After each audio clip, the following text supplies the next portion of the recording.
कहानी की शुरुआत में हम एक ब्लैक आदमी को देखते हैं जो कि एक सुनसान मोहल्ले से गुजर रहा था और रास्ता भटक गया था। अचानक एक सफ़ेद कार इस आदमी के पास आती है और इसका पीछा करने लगती है। अब इसे यह आदमी मुड़कर वापस जाने लगता है, लेकिन तभी कोई अनजान शख्स पीछे से आकर इस आदमी को बेहोश कर देता है और फिर उस कार की डिक्की में डालकर निकल जाता है। इसके बाद हम एक कपल क्रिस और रोज़ को देखते हैं। कृषक काफ़ी अच्छा फोटोग्राफर है और रोज़ शायद दुनिया की सबसे अच्छी गर्लफ्रेंड। आज क्रिस थोड़ा नर्वस है क्योंकि वो रोज़ के पेरेंट्स से पहली बार मिलने जाने वाला है और रोज़ अपने घर वालों को ये नहीं बताती है कि उसका बॉयफ्रेंड ब्लैक है, लेकिन रोज़ उसे समझाती है कि उसके पेरेंट्स काफ़ी पढ़े लिखे हैं और उन्हें इंसान के कलर या जाति से कोई फ़र्क नहीं पड़ता। इसके बाद क्रिस अपने इकलौते दोस्त रॉड को कॉल करता है जो कि डिटेक्टिव है और उसे बताता है कि वो रोज़ के घर वालों से मिलने जा रहा है। कुछ देर बाद ही अचानक एक हिरन शिकार के सामने आ जाती है जिससे उसकी मौत हो जाती है। अब ये पुलिस वाले को कॉल कर यहाँ बुलाते हैं और पुलिस वाला क्रिस की लाइसेंस आईडी मांगता है, जिस पर रोज़ भड़क जाती है क्योंकि ड्राइव तो वो कर रही थी और ये क्रिस से लाइसेंस सिर्फ इसलिए मांग रहा है क्योंकि वो ब्लैक है। बट क्रिस के लिए तो ये रोज़ की बात थी। और फिर कुछ देर बाद ही ये लोग रोज़ के घर पहुंच जाते हैं, जहां हम रोज़ के पेरेंट्स डीन और मिशी को देखते हैं जो कि दिल खोलकर क्रिस का स्वागत करते हैं। डीन तो ये भी कहता है कि क्या हुआ, तुमने उस हिरन को मार दिया, क्योंकि उनकी तादाद कुछ ज्यादा ही बढ़ गई है। इसके बाद डीन क्रिस को घर का टूर देने लगता है और उसे अपने फादर की तस्वीर दिखाता है जिन्होंने ओलंपिक में रेस की थी, बट वो एक ब्लैक प्लेयर ने जीत ली थी। फिर वहां से मिशी का ऑफिस दिखाता है जो कि एक साइकेट्रिस्ट है और डीन खुद भी एक न्यूरोसर्जन है। टूर के दौरान कृषक उनके मालिक क्वार्टर और ब्रजीना को भी देखता है जो कि दोनों ब्लैक हैं। अब इससे पहले कि क्रिश ये सोचे कि गोरों की फैमिली ने जानबूझकर ब्लैक्स को नौकर रखा हुआ है, डीन बताता है कि इन दोनों को रोज़ के दादा दादी की देखभाल करने के लिए रखा गया था और उनकी मौत के बाद से ये लोग यहीं रहते हैं क्योंकि ये उनके परिवार का हिस्सा जैसे बन गए हैं। बाकी वो रेसिस्ट बिल्कुल नहीं है।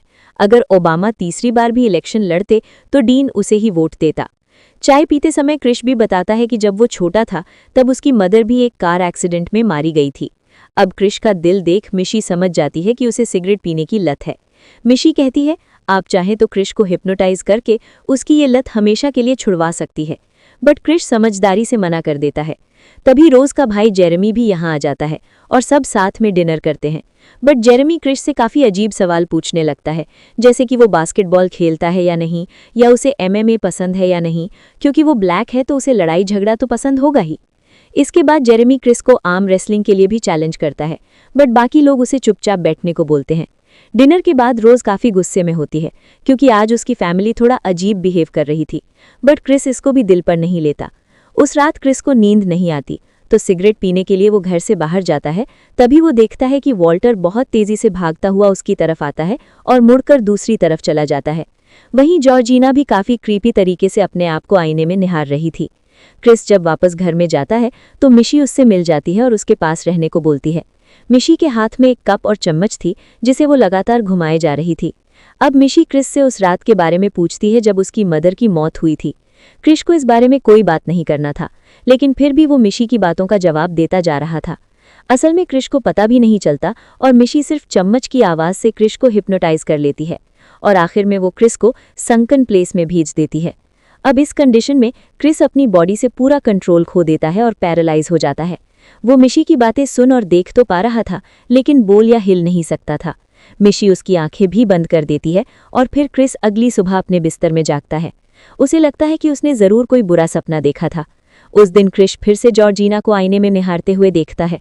वो वॉल्टर से मिलने जाता है तो वॉल्टर काफ़ी अजीब तरह से बातें करता है, मतलब वो जवान होकर किसी बुढ़े आदमी की तरह बातें कर रहा था। वो क्रिश से पूछता है कि उसका मिशी के साथ हिप्नोसिस का सेशन कैसा रहा, मतलब क्रिश ने कोई सपना नहीं देखा था। वो रोज़ को जाकर बताता है कि उसकी माँ ने रात में क्रिश को हिप्नोटाइज किया था और अब उसे सिगरेट के बारे में सोचकर भी उल्टी आ रही है और वॉल्टर का बिहेवियर भी कुछ अजीब था। खैर, आज डीन ने एक पार्टी रखी हुई थी जिसमें कई सारे गोरे अमीर लोग आए थे और हम देखते हैं कि ये लोग इनके नौकर वॉल्टर के गले लग रहे थे। क्रिश को इतने सारे गोरों के बीच अजीब फील होता है और ये लोग भी उससे आड़े टेढ़े सवाल कर रहे थे और ज़्यादातर लोग उसकी बॉडी के बारे में पूछ रहे थे।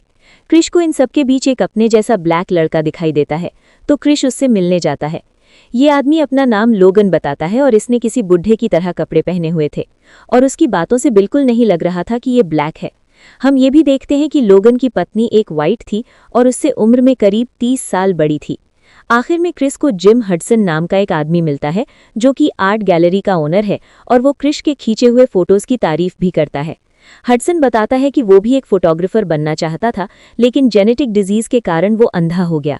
थोड़ी चैन की सांस लेने के लिए क्रिश वापस अपने कमरे में आ जाता है और हम देखते हैं कि उसके जाते ही सभी लोगों ने बात करना बंद कर दिया था, जैसे कि वो सिर्फ क्रिश को दिखाने के लिए ही बातें कर रहे थे। इधर क्रिश देखता है उसका मोबाइल कोई बार बार चार्जर से निकाल दे रहा था और उसे लगता है कि शायद ये जॉर्जिना का काम है। जॉर्जिना बाद में क्रिश से माफी मांगने भी आती है कि सफाई करते वक्त गलती से उसका मोबाइल अनप्लग हो गया होगा। क्रिस कहता है कि उसे बुरा नहीं लगा, बस आसपास में इतने सारे गोरों को देखकर वो थोड़ा नर्वस है। अब जॉर्जिना स्माइल करते हुए कहती है कि ऐसा नहीं है और ये सब उसे फैमिली की तरह मानते हैं। हम देखते हैं कि स्माइल करते हुए भी जॉर्जिना की आंखों से आंसू निकल रहे थे, जो कि काफी अजीब था। थोड़ी देर बाद क्रिस रॉड को कॉल कर उसे सब कुछ बता देता है कि कैसे रात को उसे हिप्नोटाइज किया गया था और कैसे यहाँ के सभी ब्लैक लोग बुड्ढों की तरह बिहेव कर रहे हैं। ये सुनते ही रॉड क्रिस को वहां से निकल जाने को बोलता है। उसे डर था कि गोरे लोग क्रिस को हिप्नोटाइज करके गुलाम बना लेंगे, बट क्रिस इस बात को ज्यादा सीरियसली नहीं लेता और थोड़ी देर बाद ही ये लोग क्रिस से सवाल करते हैं कि अफ्रीका होने के फायदे और नुकसान क्या क्या हैं। क्रिस लोगन को इस सवाल का जवाब देने को कहता है और लोगन बोलता है कि ब्लैक होना उसके लिए कमाल की बात है। इसी बीच क्रिस चुपके से लोगन की फोटो खींचने की कोशिश करता है, लेकिन उसकी फ्लैशलाइट ऑन थी और इस फ्लैश के कारण लोगन को कुछ हो जाता है। वो काफी अग्रेसिव होकर क्रिस पर अटैक कर देता है और उसे बार बार बस एक ही बात कहता है कि गेट आउट, पहली फुर्सत में निकल जाओ यहाँ से। अब क्रिस समझ जाता है कि दाल में कुछ काला नहीं बल्कि दाल मखनी में बहुत सारा सफेद है।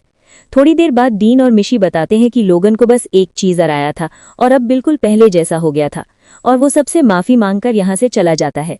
अब क्रिस और रोज भी घर से थोड़ा दूर लेक के पास जाते हैं, जहां क्रिस रोज को बताता है कि उसे यहाँ बिल्कुल भी अच्छा नहीं लग रहा और फिर उनमें थोड़ी बहस होती है और फिर क्रिस बताता है कि जिस दिन उसकी मॉम का एक्सीडेंट हुआ था वो काफी देर तक मरी नहीं थी। अगर ये बात समझकर कि उसकी मॉम आज बहुत लेट हो गई है क्रिस ने पुलिस को कॉल कर दिया होता तो वो उस दिन जिंदा बच सकती थी। खैर रोज उसे कंफर्ट करती है और कहती है कि वो दोनों तुरंत यहाँ से निकल जाएंगे। इसी बीच सभी गोरे लोग एक साइलेंट ऑक्शन कर रहे होते हैं, जिसमें किसी और को नहीं बल्कि क्रिस को बेचा जा रहा था और ये ऑक्शन जिम हडसन जीत लेता है। क्रिस और रोज घर वापस आते हैं, तब तक सभी मेहमान जा चुके थे। क्रिस अपने कमरे में जाकर लोगन का फोटो रॉड को सेंड करता है और वो तुरंत उसे कॉल कर बताता है कि ये आदमी लोगन नहीं बल्कि आंद्रे है, जिससे ये दोनों एक पार्टी में मिले थे। दोस्तों, ये वही आदमी है जो शुरुआत में किडनैप हो गया था और 6 महीनों से मिसिंग है। इतने में ही क्रिस के मोबाइल की बैटरी खत्म हो जाती है और वो रोज से कहता है कि उन्हें तुरंत यहाँ से निकलना होगा, तो वो जल्दी कार की चाबी ढूंढे। फिर क्रिस नोटिस करता है कि रोज की अलमारी खुली हुई थी। क्रिस को इसमें एक बॉक्स मिलता है जिसके अंदर रोज के कई सारे एक्स बॉयफ्रेंड की तस्वीरें रखी हुई थी, लेकिन वो सभी ब्लैक हैं, जबकि रोज ने कहा था कि उसका पहला ब्लैक बॉयफ्रेंड है। हद तो तब होती है जब इस बॉक्स में क्रिस को उनके नौकर वॉल्टर और मैडम जॉर्जिना की फोटो भी मिलती है और साथ ही लोगन यानी कि आंद्रे की भी।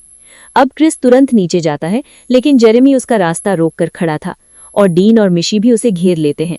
क्रिस लातों से रोज से कार की कीज मांगता है, बट रोज रिवील करती है कि कार की कीज शुरू से ही उसके पास थी, पर वो उन्हें क्रिस को नहीं देगी।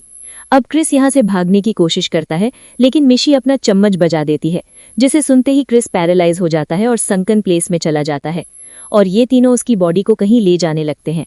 अगले दिन रॉड क्रिस को कॉल करके परेशान हो जाता है और अपने डिपार्टमेंट के कुछ सीनियर ब्लैक ऑफिसर्स को जाकर बताता है कि कुछ गोरे लोगों ने उसके दोस्त को ब्रेन वॉश करके गुलाम बना लिया है, पर वो सब उसकी बात सुनकर हंसने लगते हैं और कोई उसका बिलीव नहीं करता। इधर क्रिस को बेसमेंट में होश आता है और उसके हाथ पैर एक पेड़ से बांध दिए गए थे। उसके सामने एक ओल्ड टीवी था जिसमें रोज के दादा की वीडियो टेप चलने लगती है, जो बताता है कि उसके परिवार ने एक साइंस का अजूबा कर दिया था जिसमें वो किसी इंसान के ब्रेन को किसी दूसरे इंसान की बॉडी में ट्रांसप्लांट कर सकते हैं और इसे वो कोआगुला प्रोसीजर बुलाते हैं। इसके बाद टीवी पर वहीं कपूर चम्मच का साउंड आता है, जिससे क्रिस पैरालाइज होकर संकन लेस में चला जाता है। अगले दिन टीवी पर जिम हडसन दिखाई देता है, वो आदमी जिसने क्रिस को ऑप्शन में खरीदा था। हरमन कहता है कि वो क्रिस के सारे डाउट्स क्लियर करने आया है ताकि उनका प्रोसीजर अच्छे से हो सके। इसके बाद वो कपूर चम्मच फिर से टीवी पर आते हैं, जिन्हें सुनकर क्रिस पैरालाइज हो जाता है। अब दूसरे कमरे में डीन हडसन के ब्रेन का ऑपरेशन शुरू कर देता है और जेरेमी और क्रिस को लेने आता है।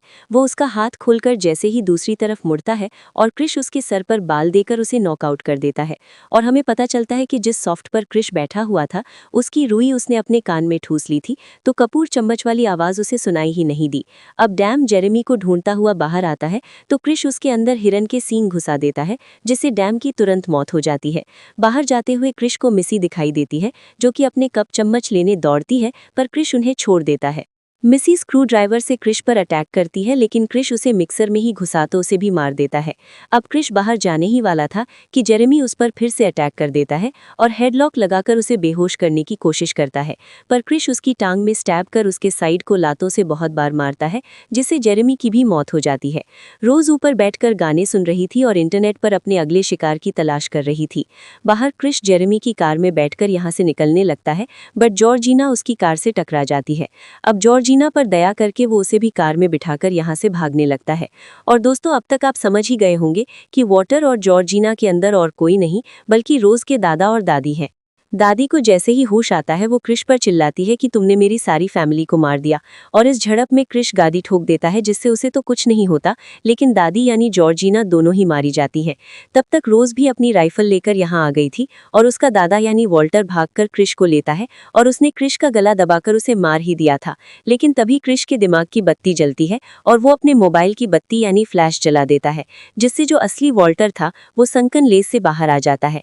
वो रोज से उसकी राइफल मांगता है और उसके पेट में गोली मार देता है। इसके बाद वो खुद को भी शूट करके मर जाता है, पर रोज अभी भी जिंदा थी और वो गन उठाने की कोशिश कर रही थी, लेकिन क्रिश उसका गला दबाकर उसे मारने लगता है। बट तभी एक पुलिस कार आ जाती है। कार में क्रिश का दोस्त रॉड निकलता है और वो अपने साथ क्रिश को यहाँ से ले जाता है। रोज सड़क पर पड़ी पड़ी दम तोड़ देती है और ये मूवी हैप्पी एंडिंग के साथ खत्म हो जाती है। और चैनल पर नए हो तो सब्सक्राइब कर बेल आइकन जरूर से ऑन कर लें। बाकी मैं मिलता हूँ आपसे बहुत ही जल्द एक नई वीडियो के साथ।